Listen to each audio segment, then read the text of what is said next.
Bonjour et bienvenue dans Initiatique, le podcast qui vous accompagne pour que vous vous autorisiez à devenir cette femme qui ose se déployer en s'asseyant au cœur de sa propre lumière afin de pouvoir l'offrir au monde.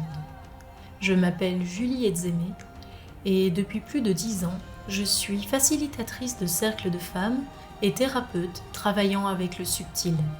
Et le prisme que je vous propose ici pour y parvenir sera d'apprendre à observer et à traverser la vie comme étant une véritable expérience initiatique en continu.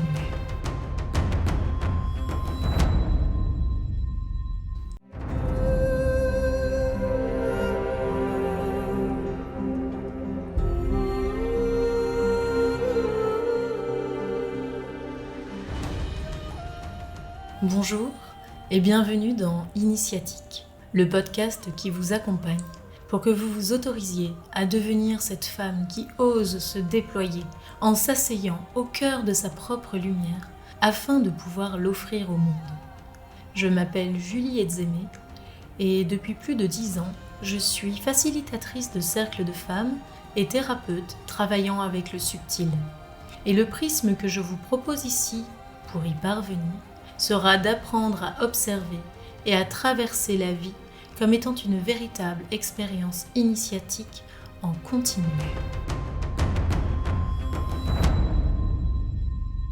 Bonjour et bienvenue dans ce nouvel épisode d'Initiatique dans lequel on va parler ensemble de comment développer notre intuition.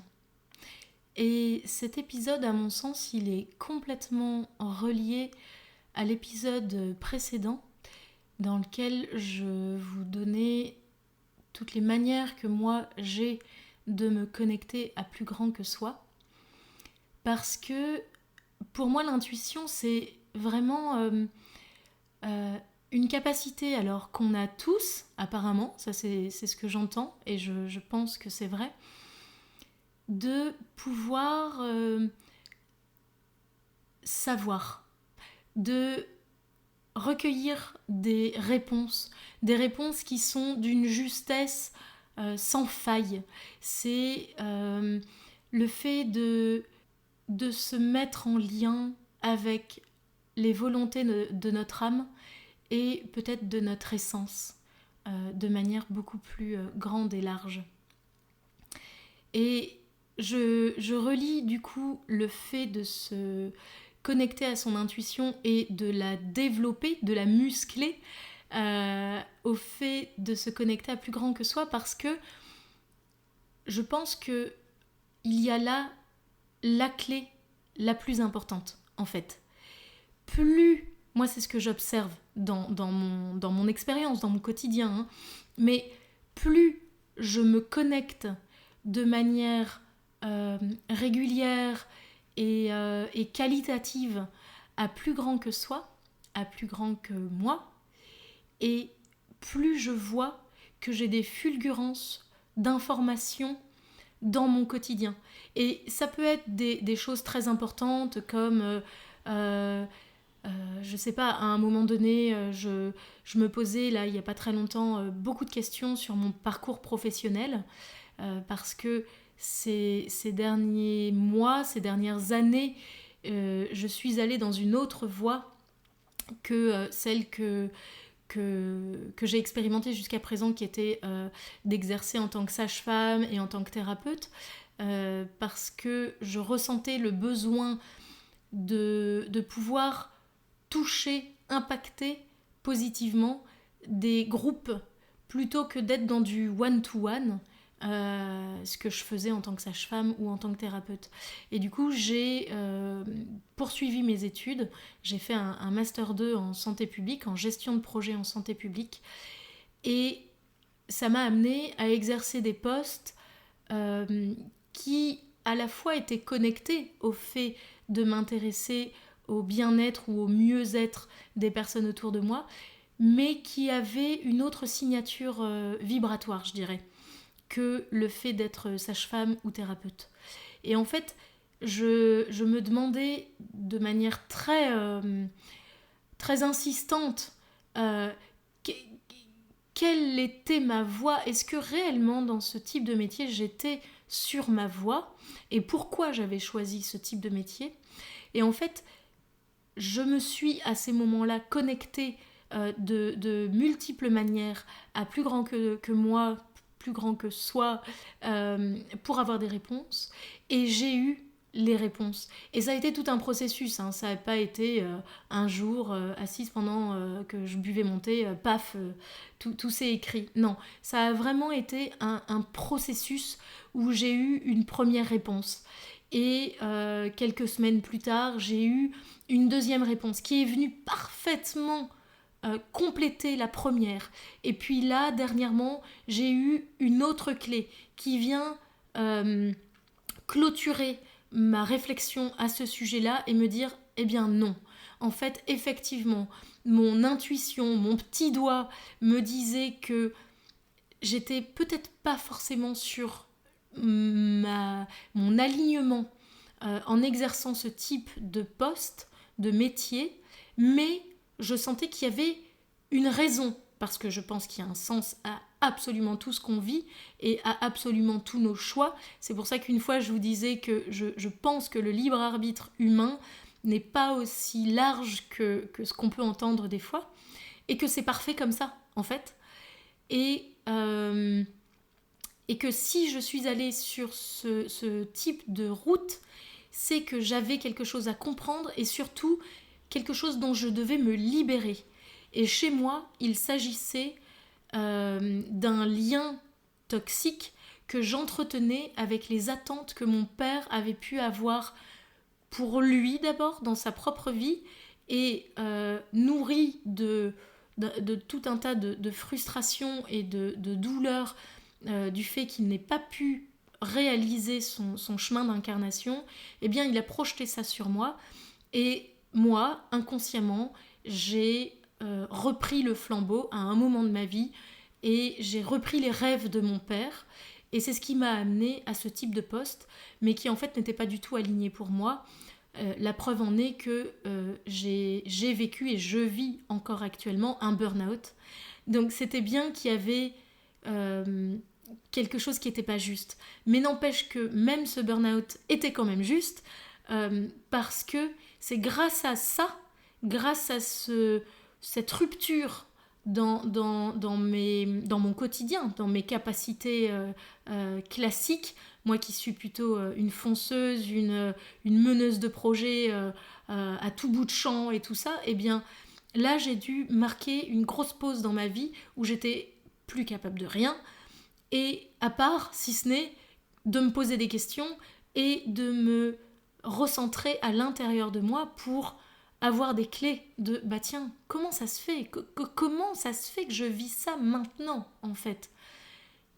Qu'est-ce qui fait que, parce que j'ai vécu d'autres moments dans ma vie où ça n'a pas été facile, où j'ai vécu tout un tas de choses difficiles en même temps, et pour autant je me suis relevée, mon corps a suivi, et là non. Là, mon corps a lâché, a dit stop, là, il y a quelque chose à observer.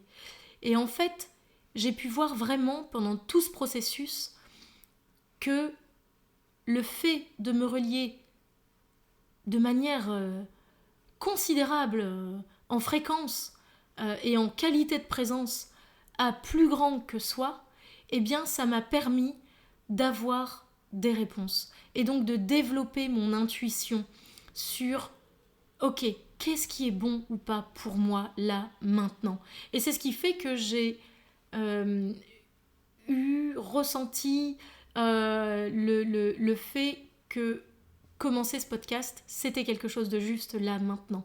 Alors que ça fait des mois que je réfléchis à ça et que je sens que ce bébé va naître. Mais il a fallu tout un temps de gestation et de vivre toutes ces expériences avant pour en arriver à ça maintenant qui, moi, me semble juste et aligné avec qui je suis. Donc, plus vous vous connecterez à plus grand que vous-même, que vous connecterez à cette force de vie beaucoup plus large que ce qu'on imagine. Et encore, moi je suis persuadée que ma conscience à ce propos est encore toute petite et, et qu'il me reste encore des tonnes de choses extraordinaires à découvrir à ce sujet.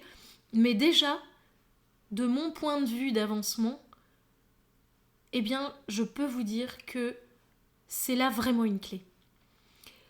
Et la deuxième clé, selon moi, et là c'est quand même très personnel et ça va pas toucher tout le monde, c'est le fait que je suis persuadée qu'on a des empreintes karmiques qui viennent teinter notre incarnation actuelle. C'est-à-dire que on a vécu des choses dans nos vies passées qui font que là, dans cette vie, on a la possibilité de développer plus ou moins facilement des potentiels, des capacités. Et je pense qu'une partie d'entre nous a sans doute vécu une ou plusieurs vies en lien avec le fait d'exprimer des capacités de sorcière, c'est-à-dire de femmes qui a conscience d'une énergie plus subtile, plus fine qui nous entoure, d'une connexion à la nature, aux éléments, à tout ce qui fait de la vie quelque chose de magique, et que dans ces vies-là, eh bien, on n'a pas forcément été honoré. On n'a pas notre... comment dire, ce qu'on offrait au monde n'a pas été honoré, n'a pas été respecté, n'a pas été entouré de gratitude et de beau, et qu'on en a souffert, parfois terriblement je pense, et que du coup à ce moment-là, eh bien il y a quelque chose qui s'est refermé en nous, quelque chose qui s'est dit ok, là moi je veux plus souffrir, c'est beaucoup trop en fait, j'ai envie de faire le bien, j'ai envie d'offrir mes dons à l'humanité, ou en tout cas dans une moindre mesure aux gens autour de moi, et tout ce que j'en récolte c'est une extrême souffrance, donc c'est plus ok en fait, donc maintenant je vais fermer mes capacités et mes dons et on verra plus tard. Et en fait je pense qu'on est relativement nombreux et nombreuses, je dis nombreux parce que dans les vies passées, messieurs, vous avez pu être des femmes, et je pense qu'on est relativement donc nombreux et nombreuses à avoir vécu ce genre d'expérience et à arriver dans cette incarnation avec le sentiment qu'il y a quelque chose en nous à développer, qu'il y a un potentiel, un truc, on ne sait pas le nommer, on a l'impression que c'est vraiment que ça nous dépasse et qu'on a quelque chose à offrir de l'ordre du magique dans notre vie, que ce soit par une connaissance très fine dans les plantes ou par le fait d'avoir des mains qui peuvent transmettre des énergies de guérison ou d'amour en tout cas, ou des capacités divinatoires, vous voyez, mais que comme si on avait un fil à la patte, comme s'il y avait quelque chose qui nous retenait, comme s'il y avait quelque chose qui nous faisait peur intensément, et comme si on avait l'impression que le fait d'exprimer notre pleine lumière allait nous mettre en danger.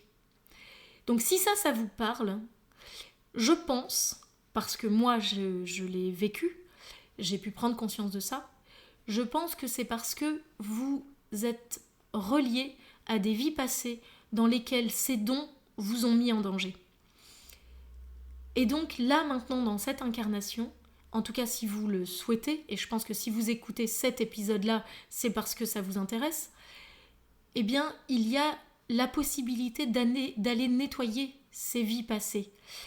Et vous pouvez le faire vous, avec cette conscience-là, par un rituel, de manière peut-être répétée, parce que c'est des grosses choses, donc je ne suis pas persuadée que ça se nettoie en une seule fois, mais il y a possibilité de le faire soi, ou alors de se faire aider, en allant voir un ou une thérapeute énergéticienne qui pourrait avoir cette conscience-là et qui pourrait vous aider à dépoussiérer, on va dire, votre canal, votre troisième œil ou votre chakra coronal, et pouvoir vraiment lui permettre de s'expanser et que vous puissiez offrir votre plein potentiel au monde.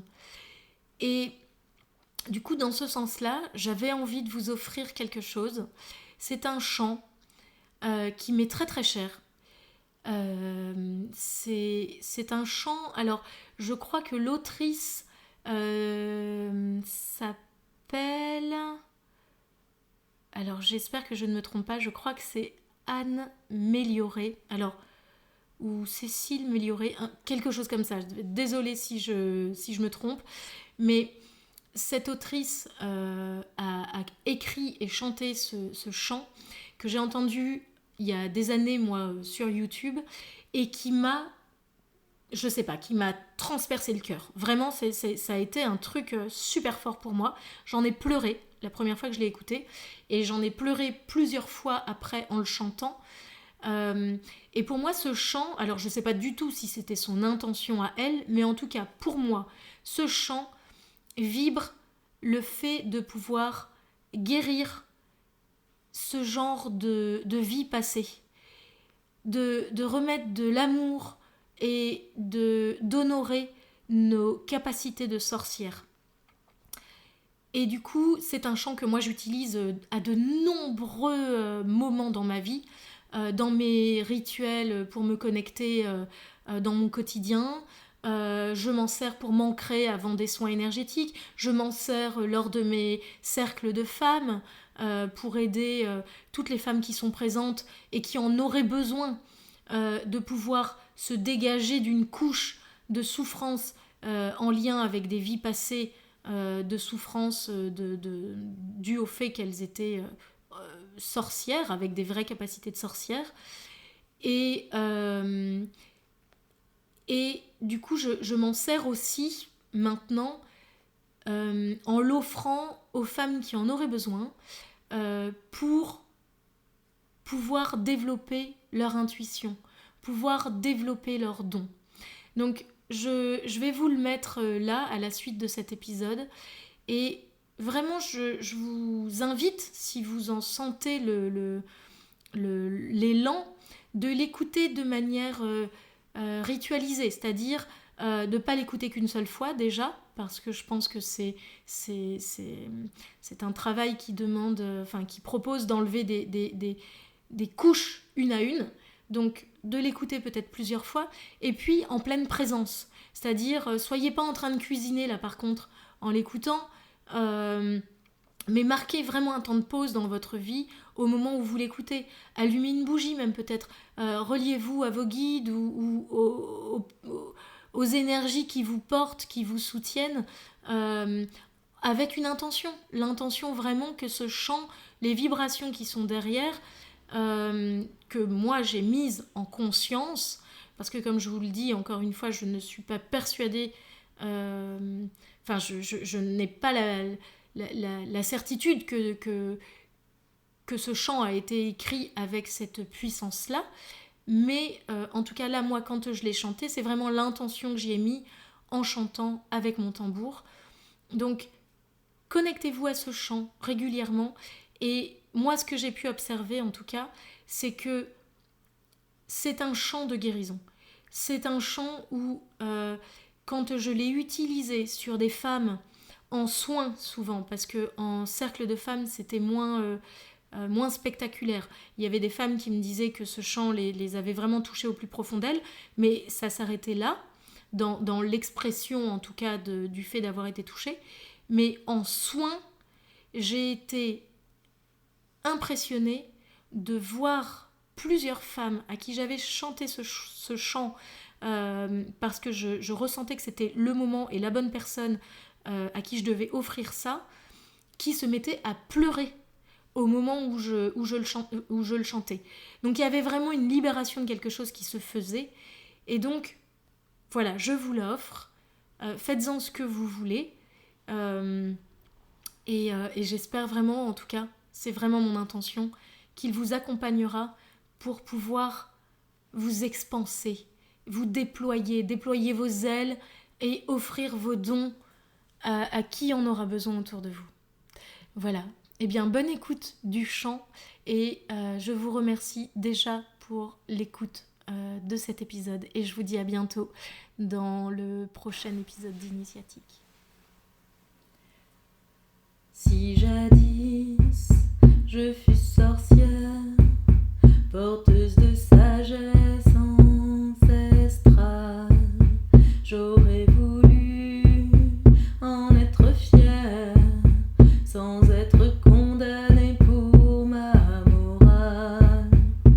Aujourd'hui, je peux choisir d'écouter ma terre, mes entrailles, qui m'invitent dans un soupir à quitter le champ de bataille, à quitter le champ de bataille.